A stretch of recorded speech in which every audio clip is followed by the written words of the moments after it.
And today we're going to take a look at atrial fibrillation, probably one of the most common arrhythmias that we see in the out-of-hospital setting.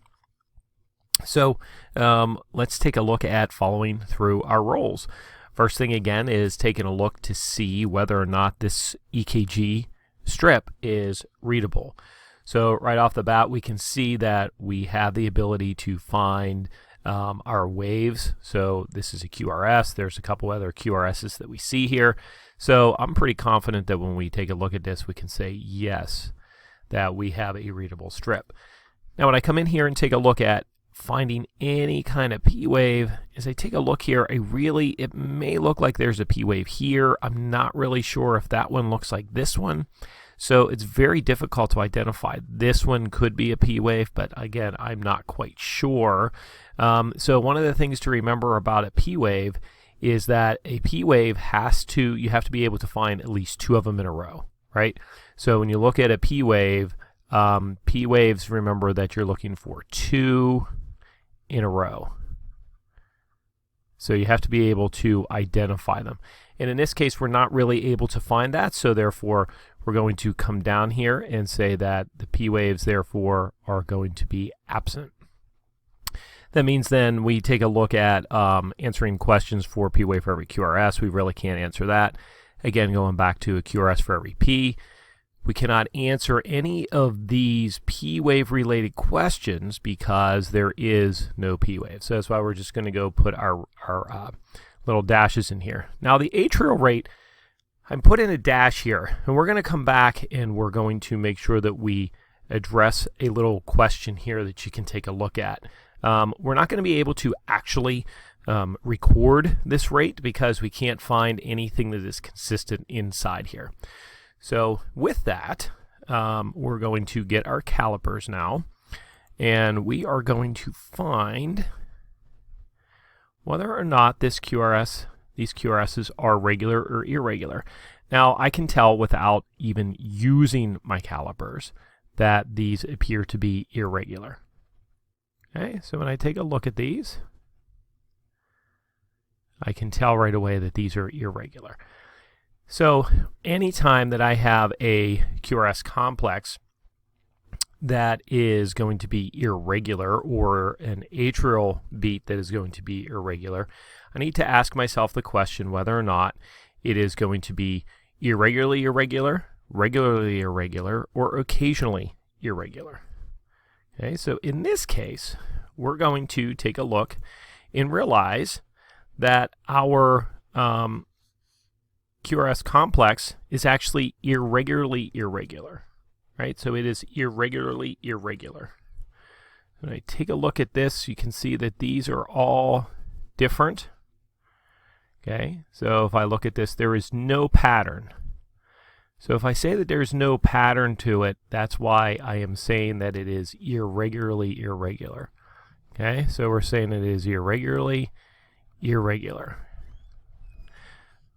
Okay, so this is definitely irregular. And now I can take a look at my Qrs duration. And we'll pull our calipers back in here again. And we'll just go for this one right here. Let me pull these. I tell you what, we're going to go just like that. And when I pull these together, it appears that they're pretty narrow. So this looks like it is at 2 blocks, so therefore that is going to be at 0.08. So if I can look at this and say that my QRS duration here is going to be at 0.08.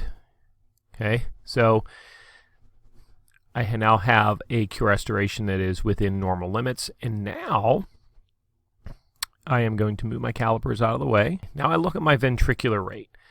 Now when I look at a ventricular rate, I want to make sure that I have a 6-second strip. And I had already checked this out prior, but when we take a look at a 6-second strip, I'm taking a look to see that I have at least 30 blocks, right? So this one is pretty close. I think I got 5 somewhere in there, right? But I have something that is here, and that's going to tell me, a lot of times your paper is going to have this mark here, but there's 1, 2, 3, 4, 5, 6, 7, 8, 9, 10, 11, 12, 13, 14. Here's 15. And then 1, 2, 3, 4, 5, 6, 7, 8, 9, 10, 11, 12, 13, 14, 15. So this is a 6-second strip. So what I did is from this standpoint, from here to here is going to be 15 this is 15 blocks or 3 seconds. So therefore 15 and 15 is going to end up being 30, which now tells me that I have a 6-second strip. So with that 6-second strip, I can then count 1, 2, 3, 4, 5, 6, 7, 8, 9. So I take 9 times 10 gives me a rate of 90. Okay, now I can only do that, or I'm only supposed to do that for irregular rhythms. Okay, if it is a regular rhythm, I would do the 300, 150, 175, 60, or divide it by 1500. Okay, but in this case, because it's irregular, I cannot do that.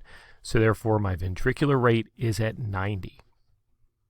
So, following through the rules, this is now going to tell me that I have no other choice by definition than to call this an atrial fibrillation. Atrial fib. Okay. Other times you'll hear people just say it as an atrial fib. Now, when I go back here, I want to take a look at why I had said earlier about this ventricular rate. I wanted to know about this rate thing here, right? I wanted to come back and take a look at that. So if I come back and I take a look at the heart, right? So I have my heart. I'm going to try and make this a little bigger for us, right? So I have the process of my heart, and then I have inside, I have my SA node, and remember I have my internodal pathways. And when I come down here, then I have my AV node, and then it progresses down. Okay, so in some of our other rhythms, we saw that the AV node is truly acting as a backup pacemaker. Okay, well, what's happening here is that we have a whole bunch of different pacemaker sites that are firing. Okay, so they're firing and they're actually causing fibrillatory waves. But the way that they're going is that they're all heading this way towards that AV node. So the AV node is the gatekeeper. So if he's the gatekeeper or she is the gatekeeper, what they are doing is they are only allowing this to open up, or an impulse to go down to the ventricles every so often. But because the atria are firing, the pacemakers up inside the atria are firing so quickly, they can't just let one beat come down every now and then. So it is regulating what is happening. But because, again, things are going very fast, you're talking in some cases, these things could be firing greater than 300. Okay, so you could be looking at things that are going at about 300 times a minute.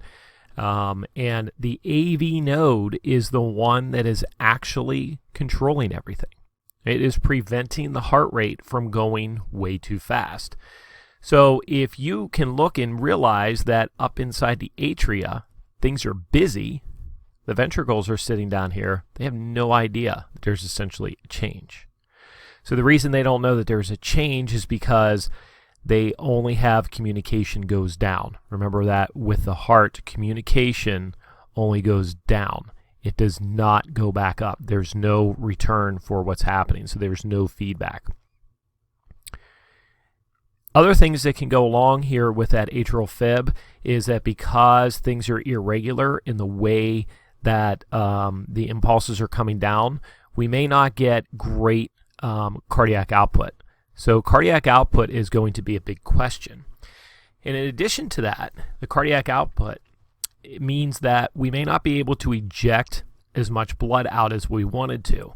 So blood that sits So if blood sits, it causes clots. And this becomes our problem with atrial fibrillation.